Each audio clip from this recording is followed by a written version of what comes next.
थुंग थुंग एक गरीब मोची था। वह दिन भर तपती धूप में बैठकर लोगों के फटे पुराने जूते सिलता था। लेकिन एक दिन जूता सिलते सिलते उसकी सुई टूट गई। वह इतना गरीब था कि उसके पास एक नई सुई खरीदने के लिए भी पैसे नहीं थे। इसलिए मजबूर होकर थुंग थुंग एक पेड़ के नीचे लेट गया। तभी उसने देखा आसमान से एक उल्का पिंड उसकी तरफ गिर रहा है। देखते ही वह डर गया और अगले ही पल वहां एक जोर का धमाका हुआ। चारों तरफ धुआं ही धुआं छा गया और तभी धुएं के बीच से एक अजीब सा एलियन बाहर निकला। वह एक चलता फिरता टूथपेस्ट का ट्यूब था। उसके नीले पैर, सफेद जूते और सिर पर बालों की जगह लाल नीला टूथपेस्ट लगा हुआ था। थुंग थुंग को देखते ही वह एलियन बोला, मेरा नाम पेस्ट यू है। मैं सफाई ग्रह से आया हूँ और गंदे दांत मेरी सबसे बड़ी दुश्मन है। बोलते ही एलियन ने अपना हाथ थुंग थुंग के मुंह में घुसाया और उसके दांत साफ करने लगा। थुंग थुंग घबराकर पीछे हटा और थूकते हुए बोला, थू थू भाई, तू एलियन है या चलता फिरता दांत मंजन? लेकिन जैसे ही उसने पास रखे पानी में अपनी शक्ल देखी, उसके होश उड़ गए। उसके सदियों पुराने काले दांत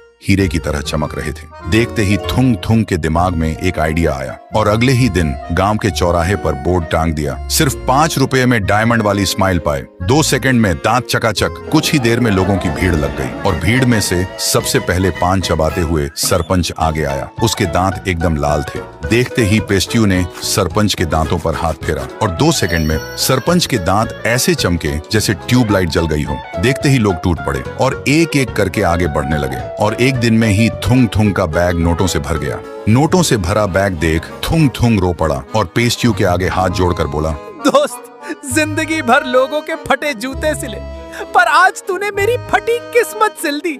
तेरा शुक्रिया। सुनते ही पेस्ट्यू का दिल पिघल गया और बोला, गंदे दांत साफ करना मेरा काम है, पर तेरा दिल तो हीरे से भी साफ है रे दोस्त। और बस उसी पल से थुंग थुंग और पेस्ट्यू बहुत अच्छे दोस्त बन गए। सारा दिन दोनों मिलकर लोगों के दांत चमकाते और रात में दोनों सच्चे भाइयों की तरह साथ रहते। पेस्ट्यू के आने से थुंग थुंग की गरीबी और अकेलापन दोनों दूर हो गए थे। लेकिन एक दिन जब सुबह थुंग थुंग की आंख खुली तो उसने देखा कि पेस्ट्यू वहां नहीं था। थुंग थुंग घबरा गया। तभी उसकी नजर टेबल पर पड़ी। वहां एक छोटा सा टूथपेस्ट का ट्यूब और एक चिट्ठी रखी थी। मेरे दोस्त, मुझे अब वापस जाना होगा, लेकिन तेरे लिए ये कभी न खत्म होने वाला टूथपेस्ट का ट्यूब छोड़ जा रहा हूँ। पढ़ते ही थुंग थुंग भागता हुआ घर के बाहर आया और उसने देखा आसमान में एक यूएफओ तेजी से बादलों के बीच गायब हो रहा था। थुंग थुंग की आंखों में आंसू थे पर चेहरे पर एक मुस्कान थी। फिर थुंग थुंग ने उस टूथपेस्ट की मदद से धीरे धीरे अपना नाम बनाया और कुछ ही दिनों में थुंग थुंग ने डायमंड स्माइल नाम से अपनी एक बहुत बड़ी टूथपेस्ट फैक्ट्री खोल ली। और देखते ही देखते एक गरीब मोची से थुंग थुंग उस इलाके का सबसे अमीर सेठ बन गया। जिस थुंग थुंग के पास कभी एक सुई खरीदने के पैसे नहीं थे, आज उसी के टूथपेस्ट पूरे देश में बिकने लगे थे।